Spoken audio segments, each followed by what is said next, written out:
Okay, तो आज हम देखेंगे स्पूर गियर। अगर मेरा आवाज सबके सुनाई दे रहा हो, ओके।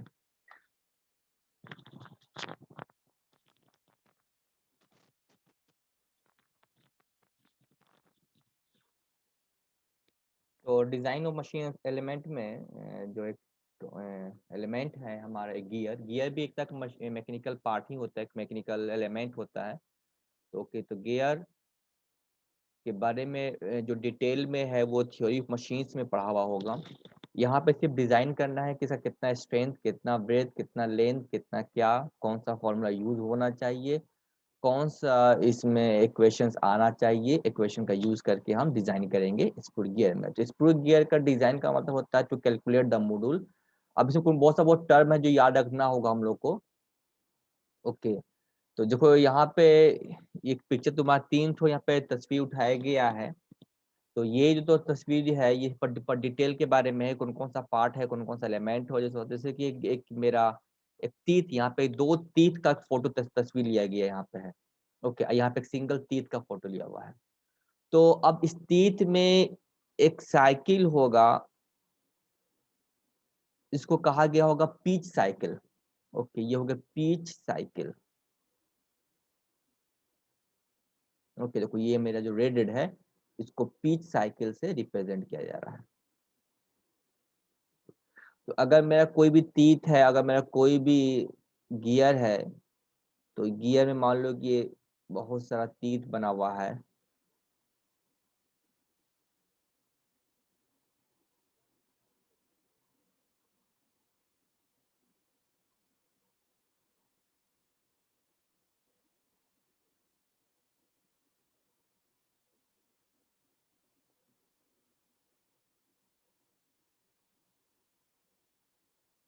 अगर बहुत सारा तीत बना हुआ मेरा है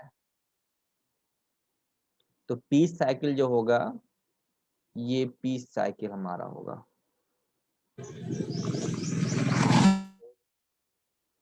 तो टोटल फोर्स यहाँ से एक्शन करेगा। तो ये सब चीज हम थ्योरी मशीन से पढ़ा हुआ होगा, तो हम ज्यादा इसमें ज्यादा डिटेल में नहीं जाएंगे इसके बारे में। हमें हमें सिर्फ डिजाइन करना, हमें यहाँ पे तो ये पीस साइकिल हो गया। उसके बाद जो बॉटम से जो लाइन गुजर क्रॉस किया है, एक बॉटम से जो लाइन जाएगा उसको कहा जाएगा डिडेंडम साइकिल। ओके, और जो ऊपर से जाएगा, जो ऊपर से जाएगा वो होगा एडेंडम्स। देखो ये हो गया मेरा जो ग्रीन ग्रीन कलर यहाँ पे शो कर रहा है, ये हो गया एडेंडम। ओके, और जो नीचे जो हम आ जा रहा है वो हो गया डिडेंडम्स। ओके, यहां से लेके यहां तक को कहा गया है whole depth. Okay, whole depth हो गया तुमको। और यहां से लेके यहां तक जो पीस साइकिल हुआ, रिमेम्बर जो पीस साइकिल हुआ, पीस साइकिल को यहाँ कहा गया है आपको डेप्थ या टूथ का थिकनेस। ये टीथ का जो हमारा थिकनेस हो गया वो कहला गया, यहाँ से लेके यहाँ तक को कहते हैं हम लोग है टीथ का थिकनेस। ओके, दो टीथ के बीच के जो गैप है उसको विड्थ ऑफ स्पेस, जिसके अंदर जो दूसरे गियर का जो टीथ होगा वो इसमें एंटर करेगा। ओके, तो ये हो गया विड्थ ऑफ द स्पेस जहां पे दूसरा गियर का इसमें एंटर करेगा और यहाँ पे फोर्स लगाएगा। जो फोर्स लगाएगा वो कहाँ पे लगाएगा मेरा फोर्स, वो फोर्स लगाएगा जब दो गियर का जो टीथ होगा, एक गियर के यहाँ पे मान लेते हैं, एक गियर के यहाँ, तो ये एक गियर ये हो गया, एक गियर ये हो गया। तो इस गियर का जो पीस साइकिल हुआ, ओके, उसी हिसाब से इस गियर का भी जो पीस साइकिल होगा। तो जहां पे ये मिला इस चीज को, ये पीच पॉइंट कहलाता है मेरा है। जहाँ पे दो गियर मिलता है पीच पॉइंट, ये पीच पॉइंट हो गया। और इसी पीच पॉइंट के नॉर्मल काम करता फोर्स। जब फोर्स, क्योंकि ये इस चीज के ऊपर फोर्स लगाएगा तो ये पीच पॉइंट के ऊपर फोर्स लगाएगा, जिसको नॉर्मल फोर्स कहेंगे हम लोग हैं। और इसके कॉमन अगर लाइन अगर टेंजेंट ड्रॉ करते हैं हम लोग, इसे बोलते हैं कॉमन टेंजेंट। तो common tangent and normal force के बीच के एंगल को बोला जाता है प्रेशर एंगल अल्फा। तो अल्फा हो गया प्रेशर एंगल। ओके, तो जो मेन यहाँ पे इंपॉर्टेंट है वो था मेरा पिच सर्कल। ओके, उसके बाद एडेंडम डिडेंडम। ओके, प्रेशर एंगल, जो दो तीत के बीच का नॉर्मल जो फोर्स काम करता है, और कॉमन टेंजेंट के बीच के एंगल को बोलते हैं प्रेशर एंगल। जो डिजाइन में जो हमारा रोल जो जिसका काम होता है, जिसमें डिजाइन हम लोग करते हैं, उसमें एक आता है मेरा है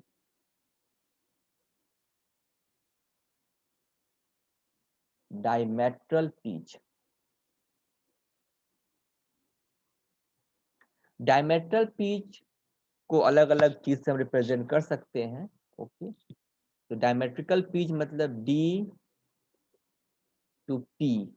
ओके, मैं डी मतलब डायमेट्रिकल पिच, ये हो गया number of teeth to pitch cycle diameter. अब जेड का मतलब हो गया नंबर ऑफ टीथ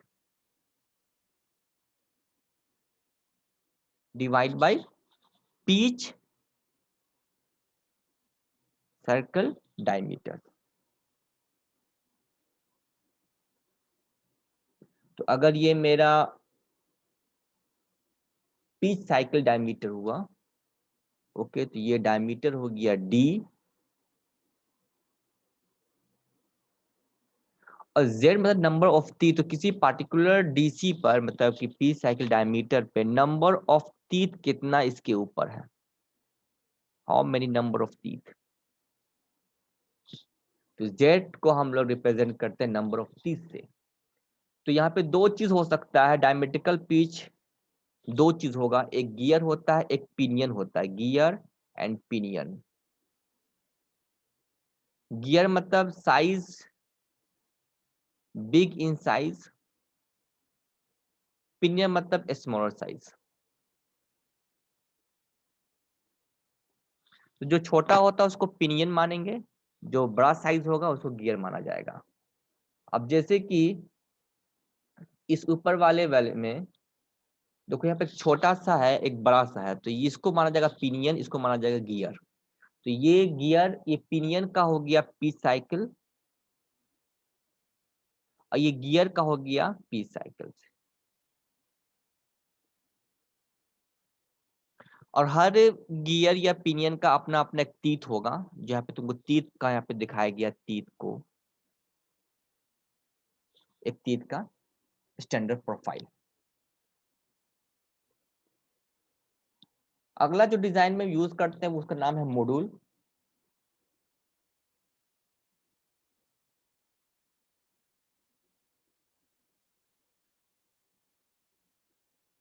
क्योंकि गियर। Hello sir. हाँ हेलो। सर वो वेटिंग रूम में है सर।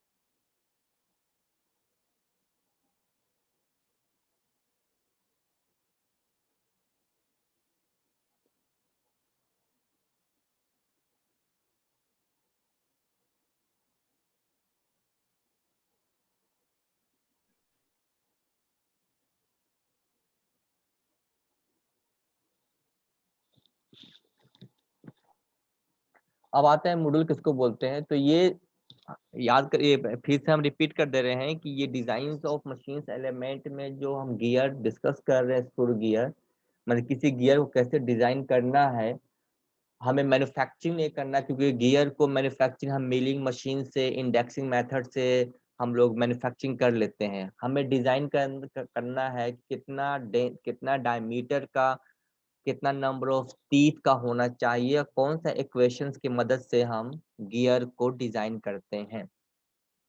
तो इसमें बहुत सारे पैरामीटर्स होते हैं, जो बेसिक टर्मिनोलॉजी कुछ कुछ, जैसे गियर किसको बोलते हैं, ये सब हम ज़्यादा डिफाइन यहाँ पे नहीं किए हैं कि क्या गियर होता है, कितना टाइप्स ऑफ गियर, नहीं नहीं। ये सारा का सारा चीज तुम थ्योरी ऑफ मशीन्स में तुम लोग को पढ़ना है, और तुम लोग पढ़ भी चुके होगे कि क्या होता है। तो गियर मतलब एक हमारा पावर ट्रांसमिटिंग रोटेटिंग एलिमेंट होता है, जिससे हम पावर को ट्रांसमिट कर सकते हैं एक शाफ्ट से दूसरे शाफ्ट की मदद से। ओके, अब टाइप्स ऑफ गियर क्या है क्या नहीं है, सबका एक बेसिक फॉर्मूला हम यूज करेंगे कि कैसे हम डिजाइन करते हैं हम लोग हैं। तो ये जो जो डिजाइन में जो जो इम्पोर्टेंट टर्म यूज होने वाला है वो चीज यहाँ पे डिस्कस करेंगे ताकि हमारा डिजाइन तैयार हो सके। इसीलिए इसमें बहुत सारे जो टर्मोलॉजीज है वो हम यहाँ पे यूज नहीं किए हैं, जो इम्पोर्टेंट है वो हम सिर्फ बेसिक बेसिक यहाँ पे डिस्कस कर रहे हैं ताकि हमारा न्यूमेरिकल बनाने वक्त हमें समझने में आना चाहिए कि यहाँ पे कैसे यहाँ पे यूज हुआ है। तो आगे हम देखेंगे कि मॉड्यूल किसे को बोलते हैं। मॉड्यूल को हर किताब में एम से रिप्रेजेंट किया जाता है। अब मॉड्यूल मतलब ये बताता है कि किसी भी गियर के साइज को ये समझाता है कि साइज कितना बड़ा होना चाहिए। तो साइज को ये रिप्रेजेंट करता है, मोर इम्पोर्टेंट है। तो मॉड्यूल मतलब साइज को रिप्रेजेंट करता है कि साइज कितना बड़ा होना चाहिए। तो इसका मतलब है क्या चीज कि specifies the size of the gear tooth।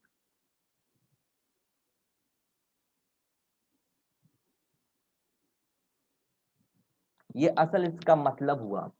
लेकिन अगर इसका डिफिनेशंस हम देखेंगे तो डिफिनेशंस बोलता है कि मॉड्यूल का मतलब हो गया डी बाई जेड। अब डी बाई जेड का मतलब क्या चीज हो गया है कि सर 30 साइकिल डायमीटर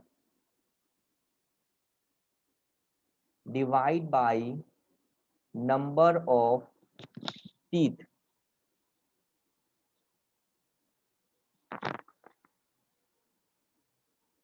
तो अगर डायमीटर निकालने के लिए कहा जाएगा तो मॉड्यूल से हम z को मल्टीप्लाई कर देंगे। z मतलब नंबर ऑफ टीथ से मल्टीप्लाई कर देंगे। अगर कोई भी एक गियर है और इसमें number of teeth z equal to 30 दिया हुआ है और इसका जो मॉड्यूल है वो तुमको दिया हुआ है 5, तो नंबर जो डायमीटर होगा वो डायमीटर हो जाएगा 150 mm का होगा।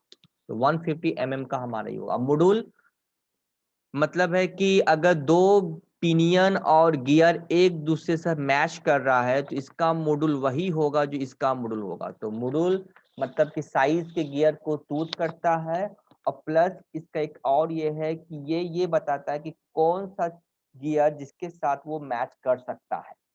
अब गौर करो कि बस एग्जांपल समझा रहे हैं। मान लो कि तुम अपने मर्जी से एक गियर को मैन्युफैक्चरिंग किया मिलिंग मशीन से, एक गियर को अपने मन से तुम बनाया। इसका डायमीटर तुमने चूज किया कि चलो इसका डायमीटर हो गया है 100 mm का डायमीटर हो गया, माने 30 साइकिल डायमीटर का 100 mm गया। अब इसको तुम मिलिंग मशीन के पास लेके जा रहे हो, उसको तुम कट कर रहे हो और इसका मॉड्यूल 3 हो गया। तो इसका नंबर ऑफ टीथ कितना हो जाएगा? तो number of teeth divided by D by M. तो डायमीटर 100, मॉड्यूल हो गया मेरा 3, तो कितना हो गया 30.3। तो अप्रोक्स इसका हम लोग 34 नंबर ऑफ टीथ इस पे हम मैन्युफैक्चरिंग करेंगे। अब इसके साथ कौन सा गियर हम मैच करा सकते हैं? तो कौन सा गियर मैच करा सकते हैं?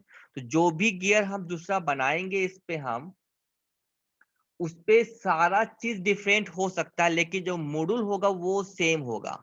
तो अब जो ये जो गियर बनाएगा तो वो गियर उसका मॉड्यूल तुमको 3 ही रखना पड़ेगा कि जो इस पे तुमने 3 रखा है। अब जब 3 रख लिए हो और डायमीटर कुछ भी हो जाए छोटा, अगर मॉड्यूल 3 है, अब तुमको तीत जो है तीत, इसके ऊपर तुमको तीत रखना है, अपने मर्जी से हम लिख दे रहे हैं कि 40 रखना है इसके ऊपर।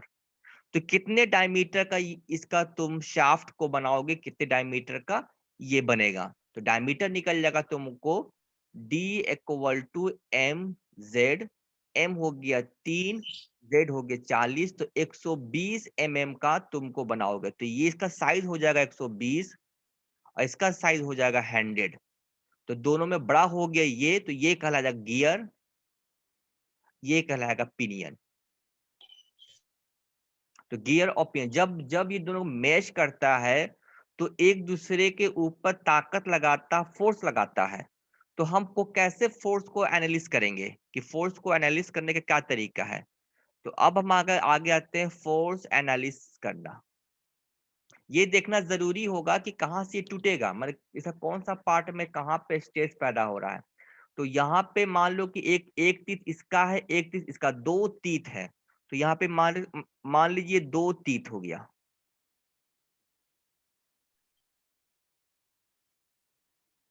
तो एक में तुमको मान 34 तीत था, एक में 40 तीत है, तो इसमें 34 हो गया, इसमें 40 हो गया। कोई एक तीत पे हम फोकस कर रहे हैं, कोई एक तीत पे। तो अब यहाँ पे अगर हम लोग थोड़ा सा कलर पेंसिल यूज कर रहे हैं, तो देखो यहाँ पे क्योंकि इसका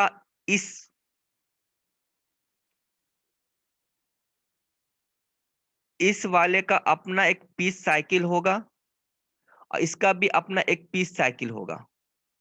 ओके, तो पीस साइकिल जहां पर होगा वहीं पे असल फोर्स लगाता हमारा है। तो फोर्स लगेगा नॉर्मल, एक तो हो गया कॉमन। तो एक हो गया मैं कॉमन डायरेक्शंस पे, तो ये हो गया कॉमन नॉर्मल हो गया। और अब जो फोर्स लगाएगा ये नॉर्मल फोर्स लगाएगा इसके ऊपर। ओके, तो इसी चीज को यहाँ पे दिखाया गया ऊपर वाले तस्वीर में। अगर हम यहाँ से कॉपी करेंगे इसको,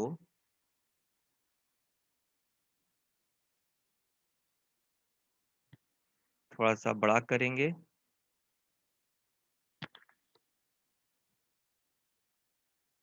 देखो यहाँ पे ये जो पॉइंट शो कर रहा है ये किसी पिनियन के ऊपर पॉइंट है, और ये जो पॉइंट है ये पॉइंट है मेरा गियर का पॉइंट है।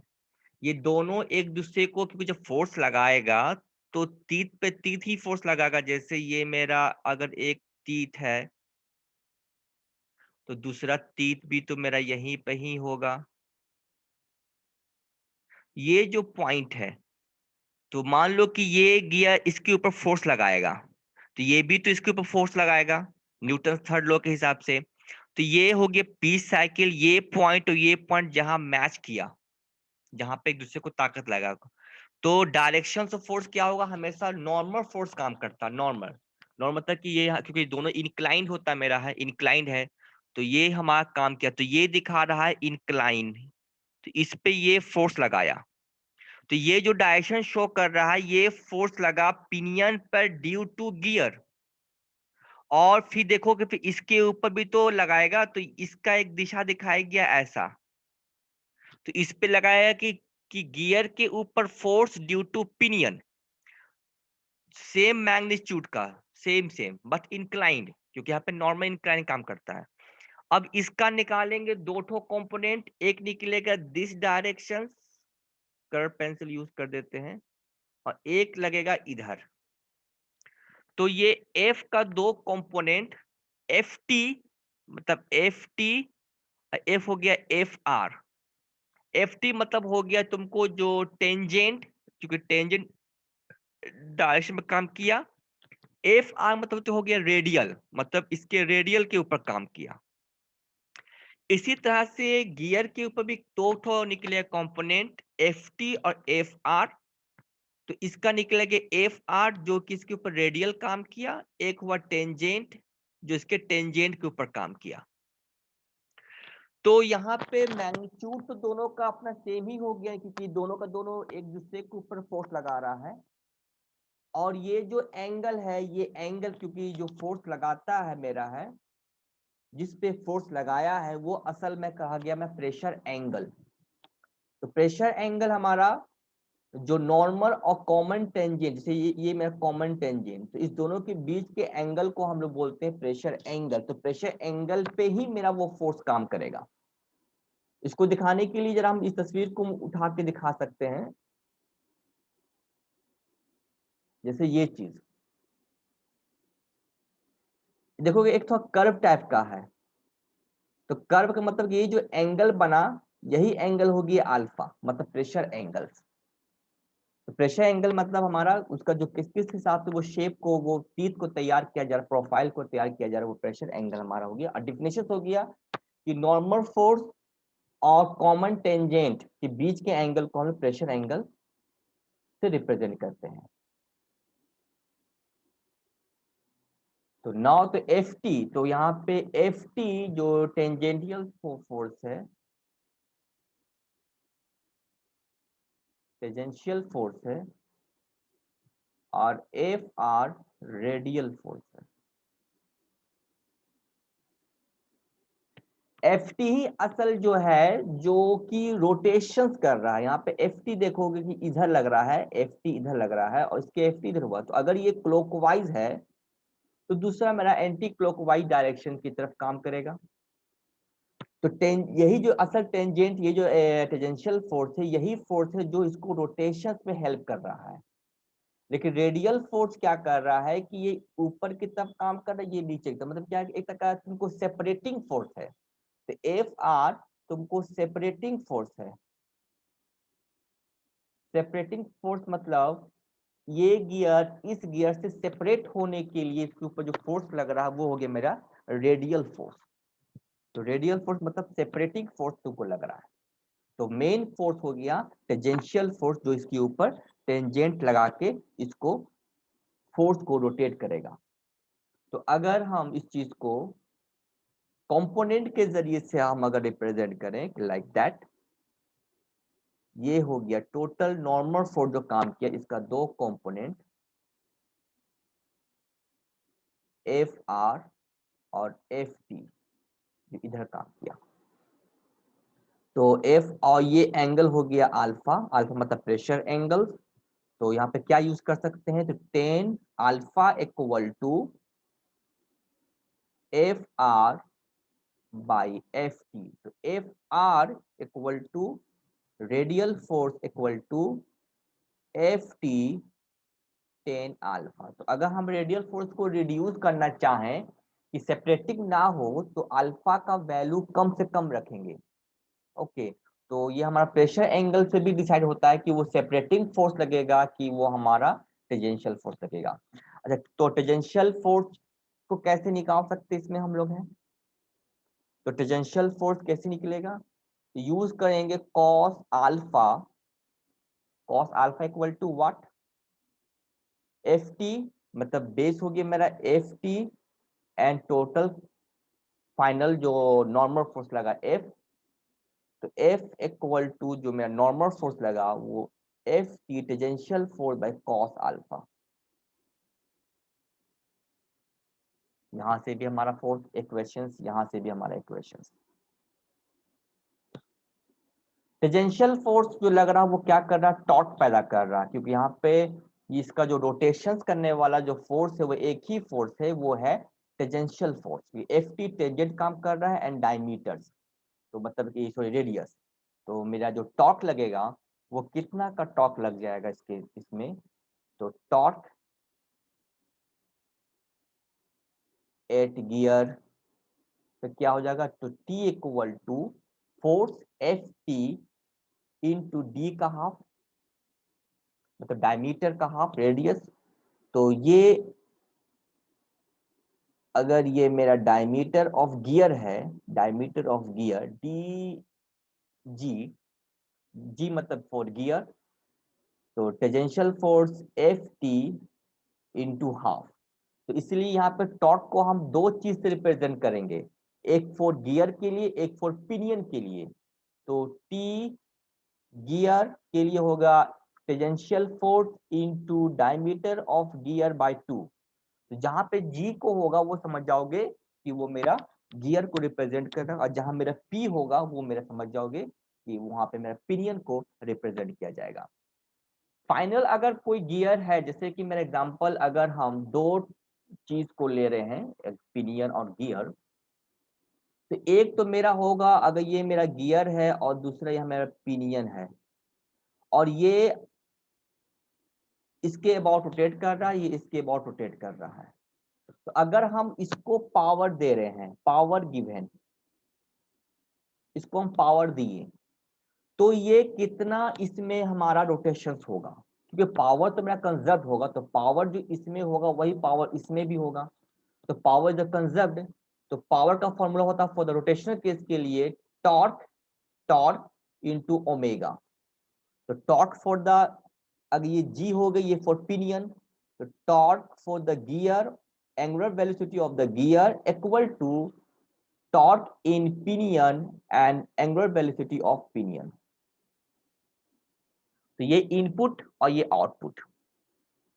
तो ये अगर हो गया मेरा ड्राइवर, ओके, ये हो गया मेरा ड्राइवर, चलाने वाला। ये हो गया ड्राइवेन, जिसको चलाया जा रहा है। तो टीजी मतलब टॉर्क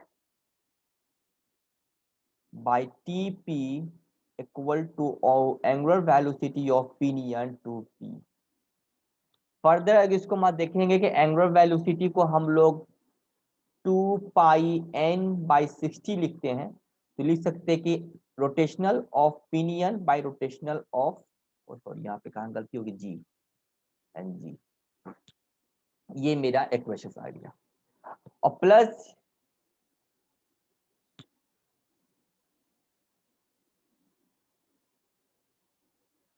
जब यहाँ पे टकराता है तो इस दोनों के बीच का एक कॉमन, क्योंकि ये पिच यहाँ पे पिच पॉइंट है, ये पिच पॉइंट है, तो पिच पॉइंट, तो यहाँ पे ये sliding velocity v at p, मतलब पिच पॉइंट पे मेरा जो वेलोसिटी होगा, क्योंकि दोनों पॉइंट मेरा कॉमन है, इसका भी जो कॉमन पॉइंट, इसका भी कॉमन पॉइंट, तो vp मतलब कि लीनियर वेलोसिटी, यहाँ पर चल में लीनियर वेलोसिटी, क्योंकि एंगुलर वेलोसिटी तो अलग अलग होगा मेरा, एंगुलर वेलोसिटी अलग अलग हो सकता है, क्योंकि हम लिंक को हम डिस्कस किए थे। तो अगर कोई भी चीज में रोटेट कर रहा है तो पॉइंट अबाउट ए पे है, तो एंगुलर वेलोसिटी इस पॉइंट पर ये हो गया v r। तो एंगुलर वेलोसिटी क्या हो, सॉरी v क्या हो जाएगा मेरा r इंटू ओमेगा। अगर दूसरा गियर भी यहाँ पे भी टच हो जाएगा तो इसका भी यही पॉइंट होगा, तो इसके लिए भी कॉमन यही होगा। तो इसका अगर यहाँ पे मेरा कुछ r है, इसका एंगुलर वेलोसिटी ओमेगा 1 है, तो यहाँ पे मेरा क्या हो जाएगा इस केस में, तो इसके केस में v equal to r omega 1 and r2 and omega 2, ये भी हम यहाँ पे लिख सकते हैं। तो पिच वेलोसिटी जो होगा दो ठो कॉमन पॉइंट का, वहां पे r1 ओमेगा 1 r2 ओमेगा 2, कोई भी दो कॉमन के लिए, तो ये r1 अगर g के लिए मानेंगे फॉर द गियर, तो ये होगा फॉर पिनियन। तो कितना हो जाएगा R G omega G equal to R P N omega P. तो हमारा निकल जाएगा omega P by omega G equal to R G by R P. तो यहाँ पे एक इक्वेशन और बैठ गया। ओके, तो R G by R, sorry P, यहाँ आर का मतलब है डायमीटर्स, आर का मतलब हो गया डायमीटर्स, रेडियस। देन फर्दर अगर हम मॉड्यूल पे फोकस करें तो मॉड्यूल हमारा क्या होता है, डी बाई जेड। तो डी बाई जेड का मतलब हो गया कि डायमीटर इंटू जेड। तो डायमीटर की जगह पे हम लिख सकते हैं एम इंटू जेड, जेड मतलब नंबर ऑफ टीथ।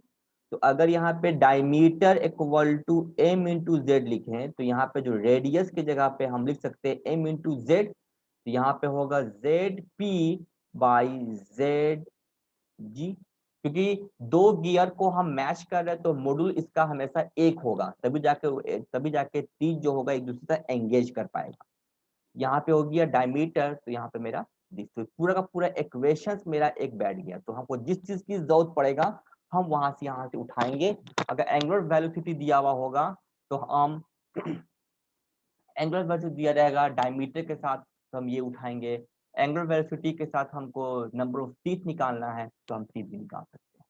ओके, ये था मेरा इसका जेड का पूरा रेशियो, और इसी को बोलते हैं वेलोसिटी रेशियो, इसको बोलते हैं वेलोसिटी रेशियो।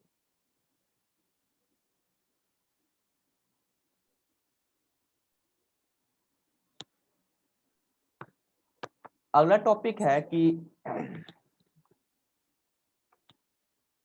सर कुछ पूछना था। पूछो। सर मॉड्यूल का मीनिंग समझ नहीं आ रहा सर, मॉड्यूल मतलब गियर का साइज को बता रहा है। मॉड्यूल का मतलब देखो यहाँ पे क्या है, मॉड्यूल का मतलब हो गया डी बाई जेड हुआ, ठीक है ना। Yes sir. तो अगर मॉड्यूल बड़ा है तो मतलब क्या डायमीटर क्या होगा मेरा, बड़ा होगा।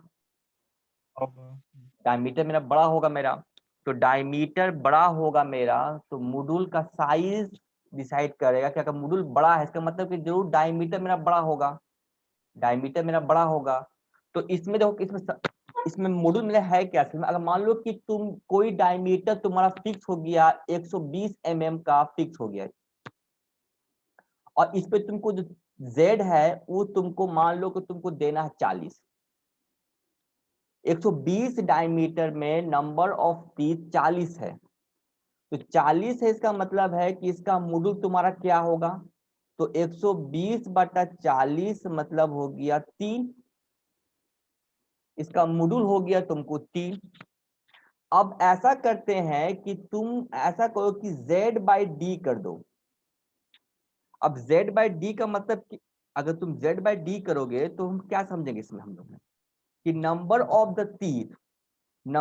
द टीथ डायमेट्रिकल पिच, मतलब इस पूरे डायमीटर 120 मीटर वाले में 40 तो नंबर जो टीथ को अरेंज कैसे करेंगे, तो एक टीथ यहाँ पर देंगे तो दूसरा टीथ कहाँ पर देंगे, तीसरा तीत कहाँ पे देंगे, चौथा तीत कहाँ पे देंगे, तो इस पूरे साइकिल को कैसे बांटेंगे, किस इक्वली भाग में बांटेंगे कि 40 तीत को हम इक्वल में बांट दें।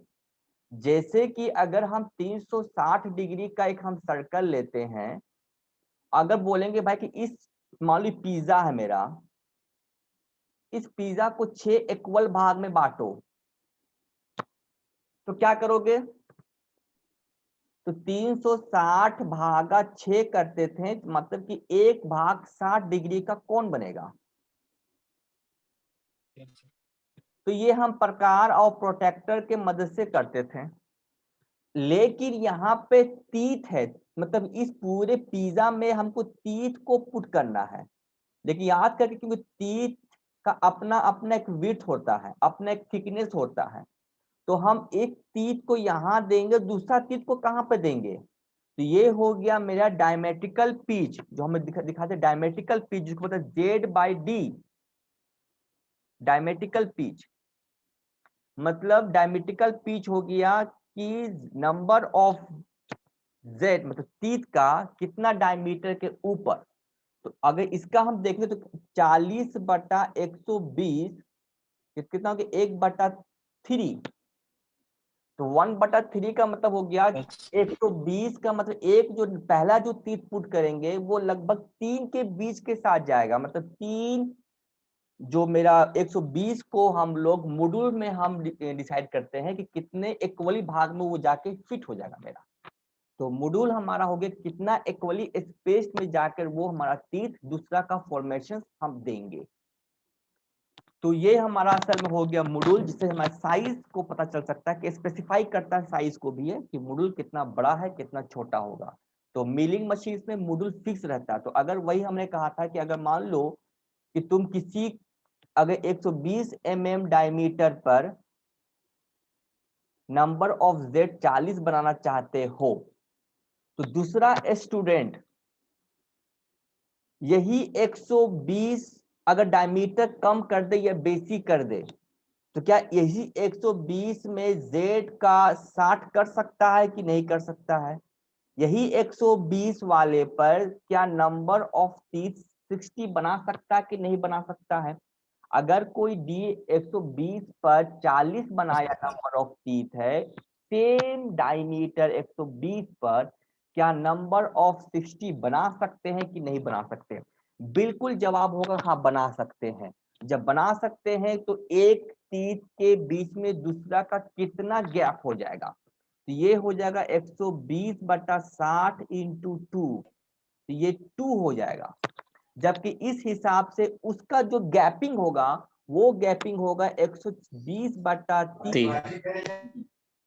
अब गौर करो, क्या ये एक दूसरे को मैच कर पाएगा, मैचिंग कर पाएगा, जवाब बिल्कुल नहीं, कैसे नहीं। मान लो कि एक हम ये मेरा सर्कल है, एक तीत 3 नंबर, मान लो कि इसका एक तीत का प्रोफाइल ऐसा बना, लेकिन ये जो 2 नंबर बना, इसका मतलब इसका जो तीत बनेगा हो सकता है एक यहाँ पे बनेगा दूसरा यहाँ पे बनेगा, तो जब इसको अरेंजमेंट करेंगे तो अरेंजमेंट करने के लिए जो गैप होना चाहिए इस तीत को भी तो यहाँ पे आके जाना जरूरी है, ताकि इस पे फोर्स लग सके। तो इसीलिए हम मॉड्यूल एक सेम मॉड्यूल लिए। सेम मॉड्यूल का मतलब ये हो गया है कि हमारा जो मैचिंग होगा वो मेरा सेम हो, ठीक है ना। तो मैचिंग मेरे यहाँ पे सेम होना चाहिए।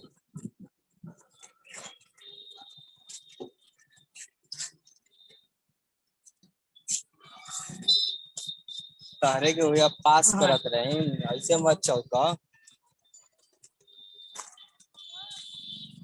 घरे का मारना हम।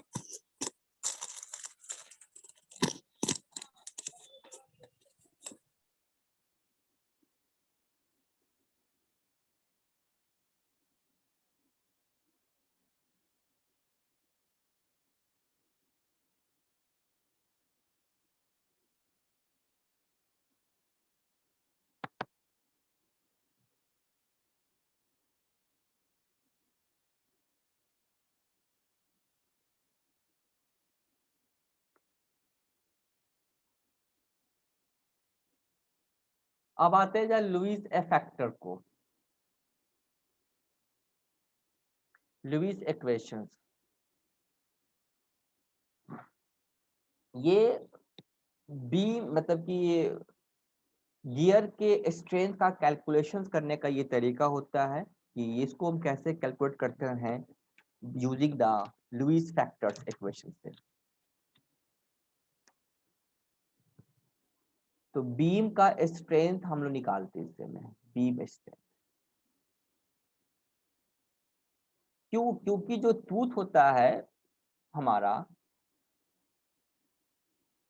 उसको हम एज अ कैंटिलीवर बीम समझते हैं। अब इस चीज को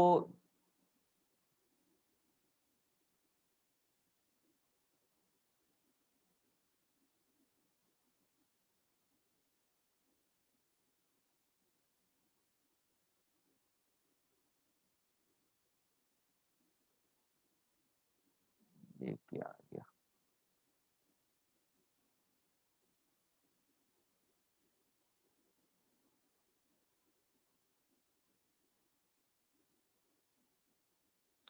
ये हुआ एक टूथ का शेप।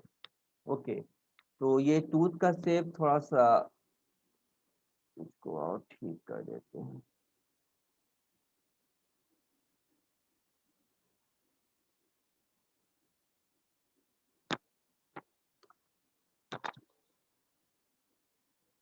जिसका ये विड्थ हो गया, विड्थ मतलब टीथ का विड्थ हो गया।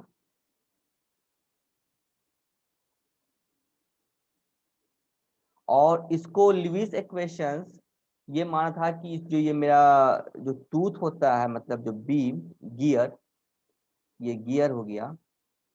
तो ये गियर जस्ट लाइक हम मानते हैं कैंटिलीवर बीम।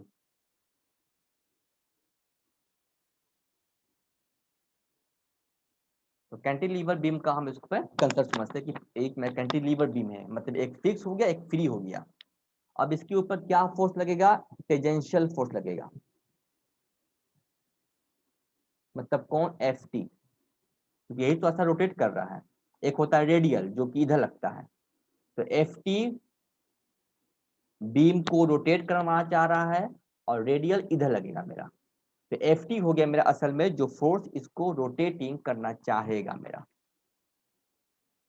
और ये बीम का हो गया थिकनेस।